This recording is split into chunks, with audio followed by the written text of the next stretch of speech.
So glad that you're here with us at 5:30 on 10 Tampa Bay. I'm Courtney Robinson. And I'm Josh Sidorowicz. We start tonight with the latest on the Idaho college killings as their accused murderer returns to the state. The information coming from investigators is chilling from that night to months before. Omar Villafranca shares the mountain of evidence that was just made public. According to court records, DNA found on a leather knife sheath found at the scene where 4 University of Idaho students were murdered could belong to 28-year-old Bryan Kohberger. Investigators say another DNA sample taken from Kohberger's family trash in Pennsylvania was similar to the suspect's DNA profile.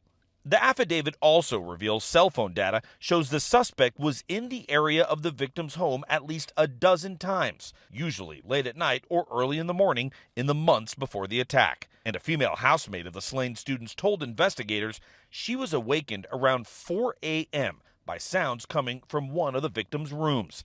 She said she stood in frozen shock as a masked man dressed in black walked towards her to a door the night of the killings. Kohberger made his first court appearance in Idaho Thursday morning. He quietly gazed straight ahead through the hearing as he sat beside his court-appointed attorney. Do you understand? Yes. The suspect responded yes each time the judge asked whether he understood the charges filed against him. Kohberger was arrested last week at his parents' home in Pennsylvania. He's accused of 4 counts of first-degree murder in the fatal stabbings of Kaylee Gonsalves, Madison Mogan, Zena Kernodle, and Ethan Chapin in November. He's also charged with felony burglary. Surveillance video shows a white Hyundai Elantra driving past the home 3 times during the early morning hours the day of the murders. It returned at 4:04 a.m. and then was seen driving away at a high rate of speed 16 minutes later. If convicted, the suspect faces a possible death penalty or life in prison.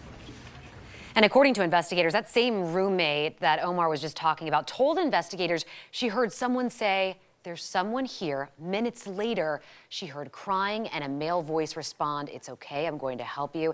But because of her, she was able to give detectives a description of the person that she saw and also a timeline for the killings. Detectives were able to recover video and audio from nearby cameras. A preliminary hearing is set for next Thursday, and at that point, the prosecution could release more evidence.